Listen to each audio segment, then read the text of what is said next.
ये आकाशवाणी है। अब आप विमलेंदु पांडे से समाचार सुनिए।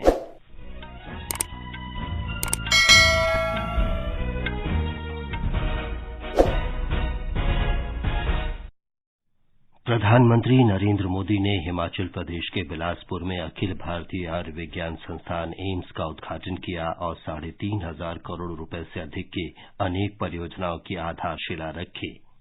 1,470 करोड़ रुपए से अधिक की लागत से एम्स लगभग 247 एकड़ में बनाया गया है।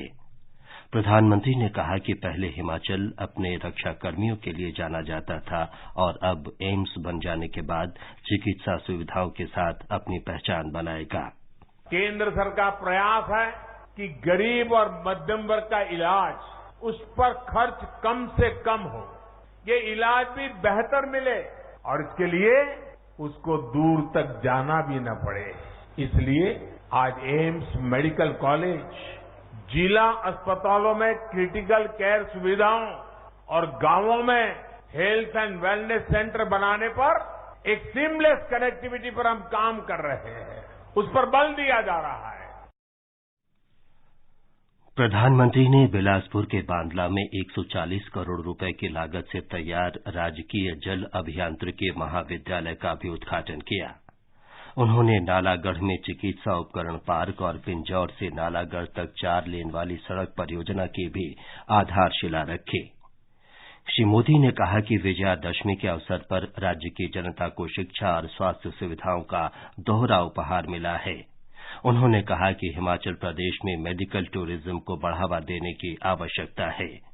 प्रधानमंत्री ने कहा कि उनकी सरकार ने सभी राज्यों के लिए समान विकास सुनिश्चित किया है और हिमाचल प्रदेश में हुए विकास कार्य जनता की वोट की शक्ति का परिणाम है। अगर एम्स बना है तो आपके एक वोट की ताकत है, अगर टनल बना है तो आपके एक वोट की ताकत है, हाइड्रो इंजीनियरिंग कॉलेज बना है तो ये आपके वोट की ताकत है, अगर मेडिकल डिवाइस पार्क बन रहा है तो ये भी आपके वोट की ताकत है। और इसलिए आज मैं हिमाचल की अपेक्षाओं को ध्यान में रखते हुए एक के बाद एक विकास के काम कर रहा हूं। गृह मंत्री अमित शाह ने पाकिस्तान के साथ किसी भी तरह की वार्ता से इनकार करते हुए कहा है कि मोदी सरकार केवल जम्मू कश्मीर के लोगों के साथ बातचीत करेगी। कश्मीर के बारामूला में एक रैली में गृह मंत्री ने कहा कि कश्मीर घाटी से किसी भी कीमत पर आतंकवाद का खात्मा किया जाएगा। इन्होंने 70 साल तक यहां राज किया, वो लोग सलाह देते हैं पाकिस्तान से बात करो। मेरा स्पष्ट मत है, मैं पाकिस्तान से बात करना नहीं चाहता। मेरे बारामूला के गुर्जर पहाड़ी और बकरवाल भाइयों बहनों को बात करना चाहता। मैं कश्मीर के युवाओं को बात करना चाहता। जरा खुली नजर से, खुले दिमाग से सोचिए, जिन्होंने दहशतगर्दी फैलाई इसने कश्मीर का क्या भला किया। श्री शाह ने कहा कि मोदी सरकार कश्मीर में विकास और औद्योगिक क्रांति लाई है। गृह मंत्री ने कहा कि पिछले 75 वर्ष में जम्मू कश्मीर में सिर्फ 15,000 करोड़ रुपए का निवेश हुआ, जबकि मोदी सरकार ने कुछ ही वर्ष में 56,000 करोड़ रुपए का निवेश किया। पेट्रोलियम निर्यातक देशों के संगठन ओपेक और उसके रूस के नेतृत्व वाले सहयोगियों ने कल वियना में हुई बैठक में तेल उत्पादन में 20 लाख बैरल प्रतिदिन की कटौती का फैसला किया है। ये कोविड महामारी के बाद से तेल उत्पादन में अब तक की सबसे बड़ी कटौती होगी। इस कटौती से तेल की कीमतों में उछाल आने की संभावना है। अमेरिका के राष्ट्रपति जो बाइडेन ने ओपेक के निर्णय पर निराशा व्यक्त की है। अमरीकी राष्ट्रीय सुरक्षा सलाहकार जैक सुलिवन और शीर्ष आर्थिक सलाहकार ब्रेंट डिज ने कहा कि राष्ट्रपति ओपेक के इस निर्णय से निराश हैं। उन्होंने कहा कि आपूर्ति में कटौती का असर उन देशों पर पड़ेगा जो पहले से ही ऊंची कीमतों से जूझ रहे हैं, जबकि वैश्विक अर्थव्यवस्था पर यूक्रेन रूस युद्ध का दुष्प्रभाव है। ये समाचार आकाशवाणी से प्रसारित किए जा रहे हैं। अपने बिजनेस को बढ़ाने के लिए लीजिए आकाशवाणी का सहयोग और दीजिए उसे बुलंदियों के पंख। आपका बिजनेस लोकल है या राष्ट्रीय, आकाशवाणी देती है उपभोक्ताओं तक पहुंचने का हर विकल्प। और अब तो आप घर, दफ्तर या दुकान पर बैठे बैठे कर सकते हैं आकाशवाणी के किसी भी केंद्र के लिए विज्ञापनों की बुकिंग। आकाशवाणी के विभिन्न चैनलों पर विज्ञापन देना सुलभ और सस्ता। बुकिंग है तो संपर्क करें 8700014242 पर। 8700014242। विदेश मंत्री डॉक्टर सुब्रमण्यम जयशंकर आज न्यूजीलैंड के प्रधानमंत्री जैसिंडा आर्डन के साथ एक कार्यक्रम में भाग लेंगे। इसमें डॉक्टर जयशंकर असाधारण उपलब्धियों और योगदान के लिए भारतीय समुदाय को सम्मानित करेंगे। दोनों नेता न्यूजीलैंड में आजादी का अमृत महोत्सव मनाने के लिए इंडिया एट 75 डाक टिकट जारी करेंगे। न्यूजीलैंड की अपनी पहली यात्रा पर विदेश मंत्री ने कल न्यूजीलैंड की सांसद प्रियंका राधाकृष्णन से मुलाकात की। उन्होंने न्यूजीलैंड की प्रमुख हस्तियों के साथ एक संवाद सत्र में भी भाग लिया। डॉक्टर जयशंकर ने कहा कि वे भारत न्यूजीलैंड संबंधों को आगे बढ़ाने के लिए प्रतिबद्ध हैं। विदेश मंत्री डॉक्टर सुब्रमण्यम जयशंकर न्यूजीलैंड और ऑस्ट्रेलिया की एक सप्ताह की यात्रा पर न्यूजीलैंड के ऑकलैंड में हैं।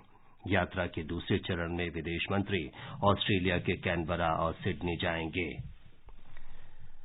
भारत अमेरिका स्वच्छ ऊर्जा भागीदारी की मंत्री स्तरीय वार्ता कल होगी।